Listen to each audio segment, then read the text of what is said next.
दोस्तों, social media पर आग लग गई।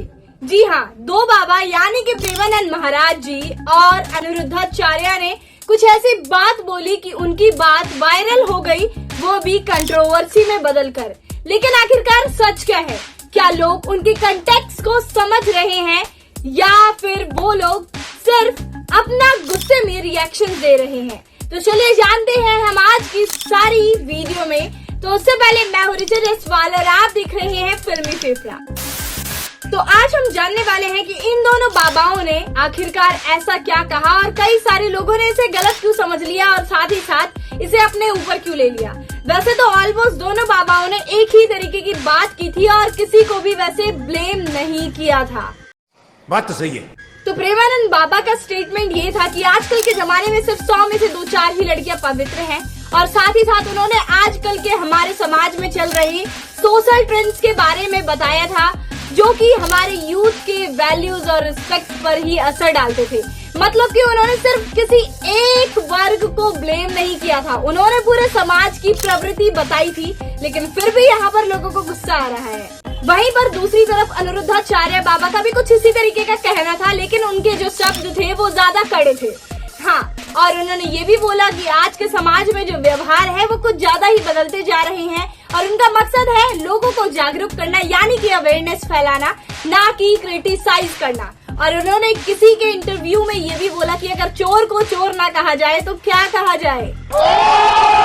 वैसे तो अगर देखा जाए तो दोनों बाबाओं के जो पॉइंट्स है ना वो ऑलमोस्ट सेम है, लेकिन आज के हमारे मीम्स, शॉर्ट्स और रील ने इसे आजकल बहुत बड़ा और कंट्रोवर्सी में बदल दिया है। तो चलिए जानते हैं कि आखिरकार आलोचकों का इन बाबाओं के बयानों के ऊपर क्या कहना है। तो दिशा पाटनी की बहन ये कहती है कि ये जो बाबा हैं वो देश के खिलाफ है और ये जो इनके बयान है वो महिलाओं के ऊपर तीक्ष्ण प्रहार है। लेकिन कई लोगों का ये भी कहना है कि बाबा का काम था अवेयरनेस फैलाना और साथ ही साथ वो हमारे समाज के ट्रेंड्स की बात कर रहे थे, ना कि किसी को पर्सनल अटैक दे रहे थे। इसीलिए बाबाओं के कंटेक्स्ट को समझो, ये रील और मीम्स तो सिर्फ ड्रामा क्रिएट कर रहे हैं। तो आप क्या सोचते हैं, क्या ये फेक आउटरीच है या फिर रियल क्रिटिसिज्म? कमेंट में जल्दी से बताओ। समझ रहे हो? लेकिन आजकल के जमाने में तो कई सारे लोग इन बाबाओं के बयानों को तो भैया पॉलिटिकल का डिबेट बना रहे हैं और हाँ, कुछ लोग तो इसे रील का ट्रेंड। लेकिन मेरे हिसाब से पॉज करो, स्क्रॉल मत करो, बाबाओं के कंटेक्स्ट को समझो। मीम को देखकर कुछ समझ नहीं आने वाला। तो दोस्तों, अगर हम असली बात करें ना तो इन दोनों बाबाओं के जो बयान थे वो समाज में सुधार लाने के लिए थे और लोगों के बीच में अवेयरनेस फैलाने के लिए, ना कि किसी इकलौते इंसान को हर्ट करने के लिए।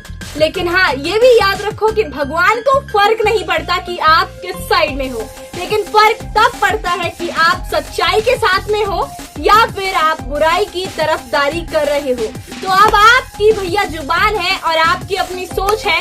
आप मुझे जल्दी से कमेंट में ये बताओ कि जो बाबा के बयान थे वो बिल्कुल सही थे या फिर आपके हिसाब से भी वो बिल्कुल गलत थे। अगर वीडियो अच्छी लगी हो तो वीडियो को लाइक करना, चैनल को सब्सक्राइब करना और हाँ, इस वीडियो को अपने दोस्त तक जरूर शेयर करना, ताकि इन बाबाओं के बयानों के ऊपर जो आजकल आडंबर रचा जा रहा है उनका जवाब हम बिल्कुल अच्छी तरीके से दे सके।